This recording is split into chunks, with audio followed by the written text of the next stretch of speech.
Hey YouTube, Rick Marks here. I wanted to continue on the topic around tech and intention and doing things intentionally.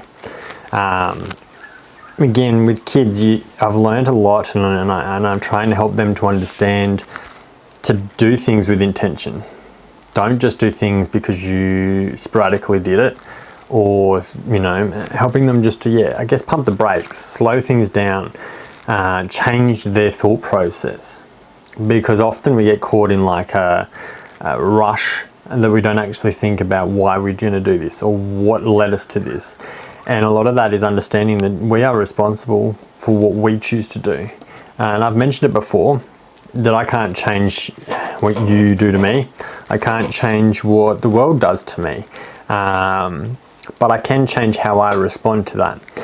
I've also taken from that and gone kind of a step further, and I've been doing 5 a.m. wake ups now, and I'm getting close to, I think, nearly a month or so of achieving that, or maybe it's longer, I can't remember. You see, again, I'm not a big fan of like anniversary markings and for these type things, because I think that takes away from the purpose, because you're doing it to achieve the duration rather than changing the pattern of life. Anyhow, so I've been doing the 5 a.m. wake ups, and I've been doing swims Monday to Friday, first thing in the morning, getting up, going swimming, trying to get about 1 kilometre, sometimes more if I can push myself.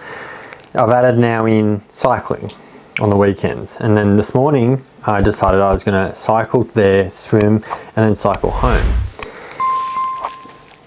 What I'm getting at here is we then got informed that there was going to be potential rain, and I thought,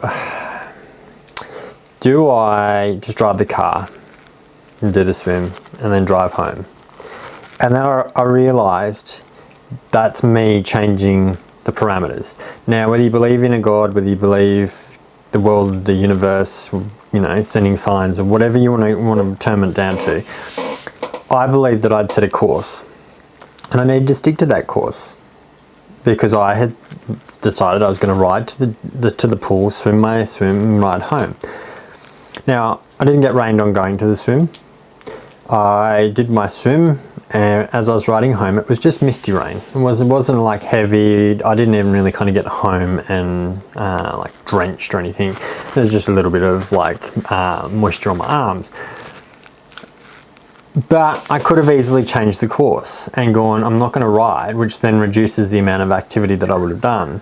And it also is just me changing. And it made me realize that when we change those parameters, the universe, God, whatever, we override what they're going to do for us.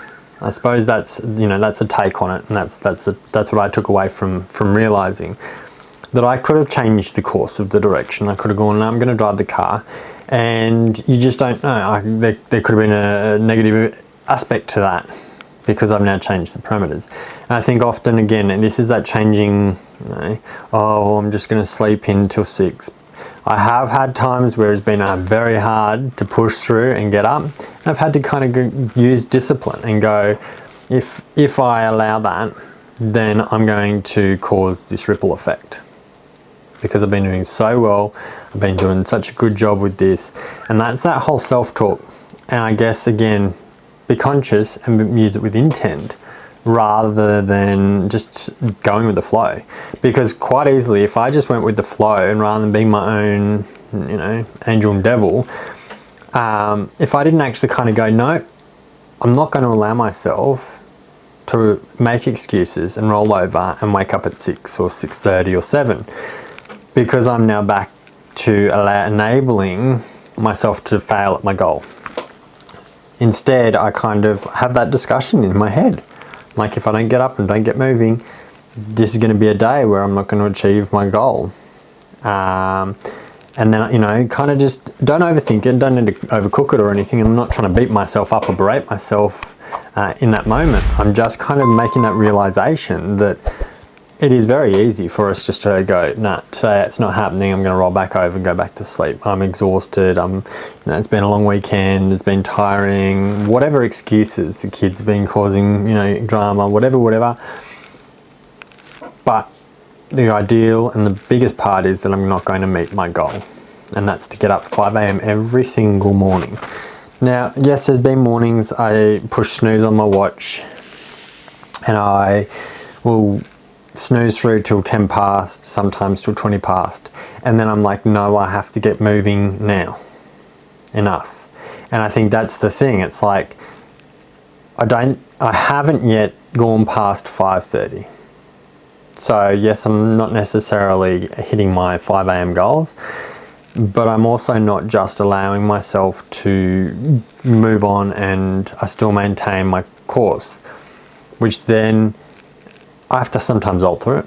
But that's again that live, I guess, push and pull. Rather than just allowing things, I go, okay, I've gotten up a bit later now, how do I need to amend my morning in order for me to be able to start work on the same time, to be able to meet all these other goals and now the obligations and duties that I have. So I think it's important to do that analysis. And I think it's important for you guys to understand you're not always going to reach that goal, but you need to have those conversations. You need to stop and internalize things. Because it's easy for us to be our own enabler and we excuse behavior, we justify things. And sometimes we need that voice. We need to be the one to go, no, because if you're not going to do that, you're going to talk to people rudely like that. It's not okay. Or, whatever it is. And this is what I'm trying to help my kids. And so again, I'm learning more and more that I am the example I set for them. And I'm working on me to make me better, so then they can see that just because I make bad decisions doesn't mean that I can't improve on that. And that's what I'm trying to help them to do. Pump the brakes, think before they act, think before they speak. Is this kind? Is this nice? Would I like it done or said to me? The answer is no, then probably don't do it. Slowing it down helps us to think about what we're doing, why we're doing it, and to acting with intent. So I guess that's my challenge to you as viewers, is act with intent, act with integrity, be who you are, say who you are, be authentic. Thanks for watching. If you've enjoyed it, thumbs up, hit subscribe, and you'll see me in the next video. Thanks for watching. Have a great day. Bye.